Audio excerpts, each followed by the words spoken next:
Shalom Bapak Ibu Saudara yang dikasih di dalam Tuhan. Pada saat malam hari ini saya mau berterima kasih kepada Bapak Gembala yang telah mempercayakan saya untuk saya menyampaikan renungan kebenaran firman Tuhan. Langsung saja sebelum kita masuk di dalam renungan firman Tuhan, mari kita bersatu di dalam doa. Terima kasih Bapak, terima kasih Tuhan Yesus pada saat hari ini ya Tuhan. Terima kasih buat setiap berkat-Mu yang telah kami terima sepanjang hari ini ya Tuhan. Kami boleh menikmati berkat kesehatan, berkat jasmani dan rohani. Itu semua karena Engkau ya Tuhan. Terima kasih Tuhan pada saat malam hari ini kuasai setiap hati dan pikiran kami untuk kami mendengarkan firman-Mu, untuk kami menerima firman-Mu ini ya Tuhan. Dan kami boleh menjadi pelaku-pelaku firman Tuhan yang taat, setia, bahkan kami boleh melayani Engkau seumur hidup kami. Di dalam nama Tuhan Yesus Kristus, kami siap menyambut kebenaran firman Tuhan. Haleluya, amin. Amin. Puji nama Tuhan, Bapak Ibu Saudara yang dikasih di dalam Tuhan. Pada saat malam hari ini saya akan mengambil tema yaitu syarat mengikut Yesus. Mari kita mau membuka Alkitab kita di dalam Matius 4 ayat yang ke-18 sampai yang ke-22. Matius pasal yang keempat ayat yang ke-18 sampai yang ke-22. Mari kita mau baca. Dan ketika Yesus sedang berjalan menyusur danau Galilea, ia melihat dua orang bersaudara, yaitu Simon yang disebut Petrus dan Andreas saudaranya. Mereka sedang menebarkan jala di danau sebab mereka penjala ikan. Yesus berkata kepada mereka, "Mari ikutlah aku dan kamu akan kujadikan penjala manusia." Lalu mereka pun meninggalkan jalannya dan mengikut dia. Dan setelah Yesus pergi dari sana, dilihatnya dua orang bersaudara, yaitu Yakobus anak Zebedeus dan Yohanes saudaranya, bersama ayah mereka Zebedeus sedang membereskan jala di dalam perahu. Yesus memanggil mereka, dan mereka segera meninggalkan perahu serta ayahnya, lalu mengikuti dia. Amin. Puji nama Tuhan. Kita mau amini firman Tuhan pada malam hari ini. Nah, saudaraku yang dikasih dalam Tuhan, suatu proses tentunya yang menuntut kita ketika kita adalah contohnya ketika kita adalah seorang dokter, tentunya kita haruslah cerdas, kita harus pintar, kita harus mengetahui gimana caranya kita akan merawat pasien, gimana caranya kita akan melakukan uji coba obat-obatan di rumah sakit.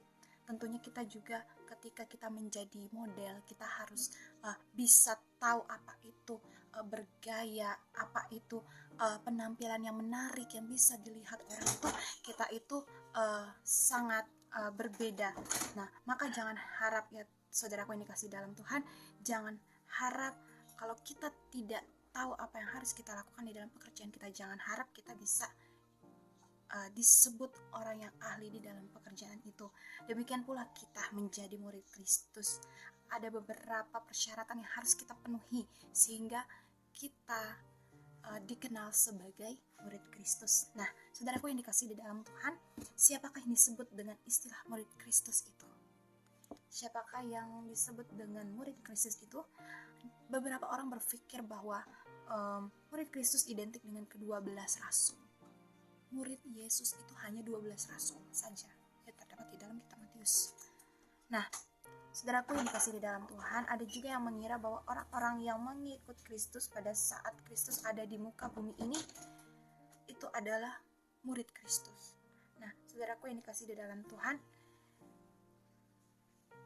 kita sebagai orang-orang percaya, kita sebagai orang-orang Kristen, ketika kita percaya kepada Tuhan, ketika hidup kita serahkan kepada Tuhan, kita mengikuti perintahnya Tuhan, kita disebut murid Kristus karena kita diajar oleh kebenaran firman Tuhan. Ketika kita diajar oleh kebenaran firman Tuhan, yang menjadi guru kita adalah Tuhan Yesus sendiri, dan kita adalah murid-muridnya, maka kita dapat disebut murid Kristus jika kita mengikuti perintah Tuhan, bahkan kita setia mengikuti dia.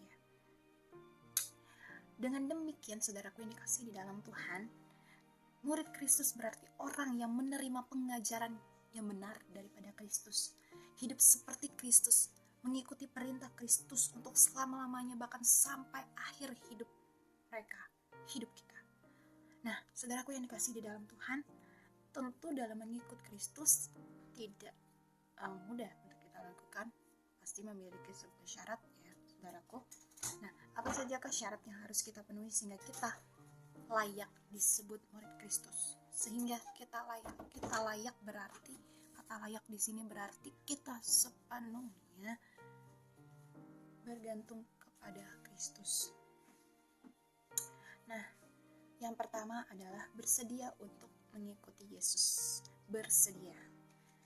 Kita buka di dalam Imamat pasal yang keempat. Imamat pasal yang keempat ayat yang ke-20.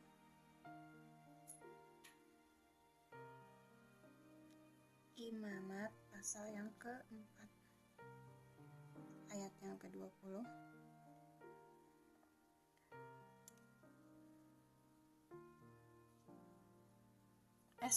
Matius 4 ayat yang ke-20.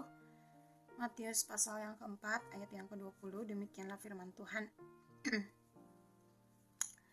Lalu mereka pun segera meninggalkan jalannya dan mengikuti Dia.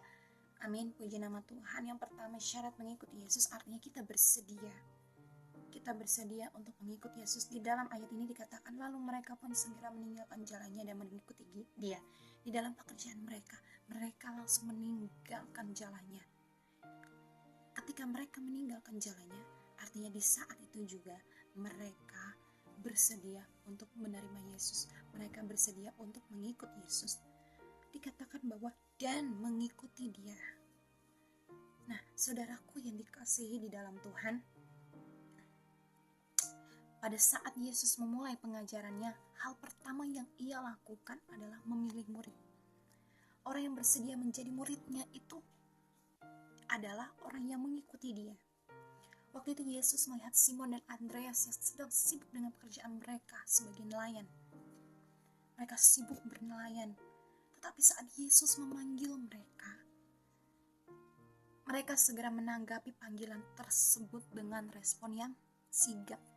Dengan respon yang sigap artinya tidak menunda-nunda dan dilakukan pada saat itu juga. Respon yang sangat positif dari mereka ini yang mestinya kita ikuti juga ketika kita menerima Yesus. Mengikut Yesus artinya meninggalkan segala yang sementara dikerjakan. Meninggalkan sementara segala yang dikerjakan dan mengiring Yesus kemanapun Yesus pergi, kapanpun, dimanapun. Nah, saudaraku yang dikasih dalam Tuhan, banyak orang yang mau mengikut Yesus tapi tidak mau berpisah dengan apa yang seharusnya ditinggalkan. Yesus datang untuk membawa pemisah. Apakah berarti kita harus meninggalkan keluarga, pekerjaan, dan lain-lain secara harfiah? Tentu saja, saudaraku yang dikasih dalam Tuhan, tidak demikian. Karena apa? Yang dimaksudkan adalah bahwa kita harus memisahkan diri dari hal-hal yang mungkin akan menghalangi pengikutan kita kepada Tuhan. Kita memisahkan diri dari hal-hal yang mungkin akan menghalangi kita untuk kita mengikuti Yesus, untuk kita datang kepada Tuhan, bahkan untuk kita menghadap ke tata hadirat-Nya. Nah, saudaraku yang dikasih dalam Tuhan, kalau kita mau menunggu persoalan hidup kita selesai, bahkan ada masalah hidup, kita gak mau datang kepada Tuhan, kita gak mau menyerahkan masalah kita kepada Tuhan. Kalau kita mau menunggu persoalan hidup kita selesai, tentu kita tidak jadi pengikut Yesus. Karena selama kita hidup, tentu persoalan kita tidak akan pernah selesai. Jadi, kita harus, apapun yang kita lakukan, apapun keadaan kondisi kita sekarang, kita harus mengikuti Yesus, bersedia dan sigap. Nah, saudaraku yang dikasih dalam Tuhan, yang kedua adalah apakah syarat untuk mengikuti Yesus? Yaitu yang kedua, bersedia untuk mengasihi sesama. Kita buka di dalam Yohanes 13 ayat yang ke-35. Yohanes 13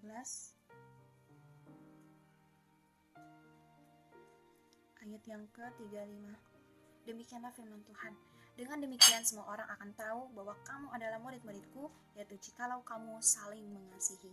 Amin, puji nama Tuhan. Sekalipun seorang murid tidak akan melebihi gurunya, sekalipun seorang murid kita tidak melebihi gurunya, tetapi seorang murid pasti akan mencerminkan gurunya. Benar? Amin. Demikian juga dengan murid Kristus. Hal yang paling menonjol dalam diri Yesus yang tidak dimiliki para pemimpin atau guru lain dimanapun di dalam dunia ini adalah kasihnya.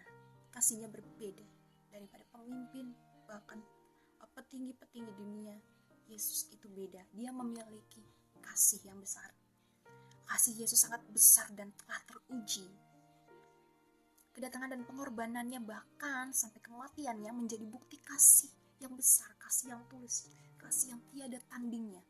Lewat pengorbanannya di kayu salib, lewat kematiannya di kayu salib, lewat pengorbanannya, lewat darahnya yang tercurah bagi kita untuk menembus kita, umat-umatnya, itu adalah bukti kasih Tuhan yang sangat besar dan telah teruji. Kasih ini harus merupakan ciri khas bagi para murid Kristus. Kasih ini pada dasarnya adalah kasih yang memberi diri dan rela berkorban demi kebaikan orang lain. Atau kita tahu istilahnya itu adalah kasih agape. Nah, saudaraku yang dikasihi di dalam Tuhan, kasih inilah yang harus dimiliki orang yang menyebut dirinya sebagai pengikut Kristus, sebagai murid Kristus. Apakah kita memiliki kasih agape itu? Apakah kita memilikinya? Orang Kristen harus saling menolong di dalam pencobaan, di dalam kesusahannya. Orang Kristen harus saling menolong. Kalau kita ada lihat kesusahan, kita harus segera menolong. Yesus tidak pernah menunda-nunda untuk menolong orang. Pasti Yesus akan mengerjakannya dengan tangannya sendiri pada saat itu juga.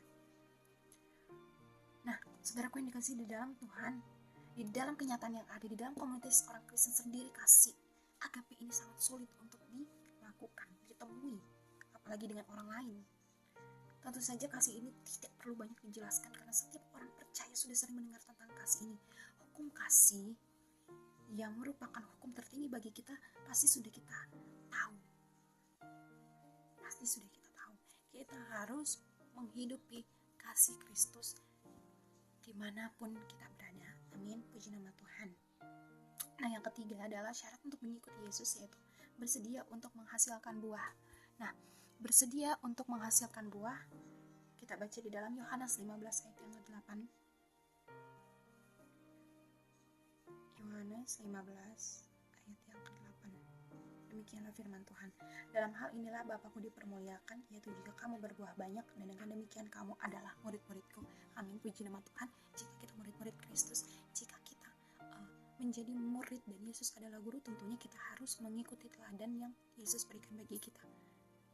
Ketika kita telah menerima pengajaran yang daripada Tuhan Yesus melalui firman Tuhan, melalui Alkitab, tentunya kita akan melakukannya. Melakukannya berarti kita menjadi murid-murid yang menghasilkan buah. Tentunya kita menghasilkan buah di dalam setiap perilaku kita, di dalam setiap perkataan kita, di dalam setiap tugas dan tanggung jawab kita, kita menghasilkan buah. Yaitu kita menghasilkan buah itu karena kita adalah murid Kristus. Jadi menghasilkan buah ini harus kita hidupi di dalam kehidupan kita. Kasih, sukacita, damai sejahtera, kesabaran, kemurahan, kebaikan, kesetiaan, kelemah lembutan, penguasaan diri. Bahkan kita harus menjadi murid-murid yang memiliki karakter seperti Kristus.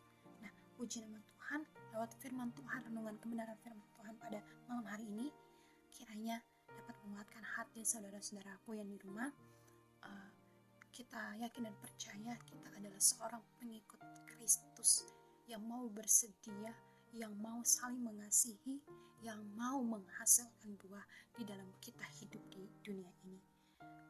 Kita kerjakan segala tugas dan tanggung jawab kita di dunia ini untuk kemuliaan nama Tuhan. Amin, puji nama Tuhan. Firman Tuhan tidak saya panjangkan. Mari kita bersatu di dalam doa. Terima kasih Bapa, terima kasih Tuhan Yesus. Pada saat malam hari ini Tuhan, kami telah mendengarkan renungan kebenaran firman Tuhan. Biarlah renungan firman Tuhan pada malam hari ini boleh menjadi kekuatan di dalam kehidupan kami. Kami boleh dapat menjadi pengikut Kristus yang mau diajar, yang mau ditegur oleh Engkau ya Tuhan. Sehingga hidup kami tidak menjadi murid yang biasa-biasa saja, tetapi kami boleh menjadi murid yang dapat mengasihi satu sama lain. Bahkan kami boleh menjadi murid-murid yang menghasilkan buah. Terima kasih Bapak, terima kasih Tuhan Yesus. Inilah yang menjadi doa dan kerinduan kami. Di dalam nama Tuhan Yesus Kristus. Haleluya. Amin. Amin. Selamat malam. Tuhan Yesus memberkati.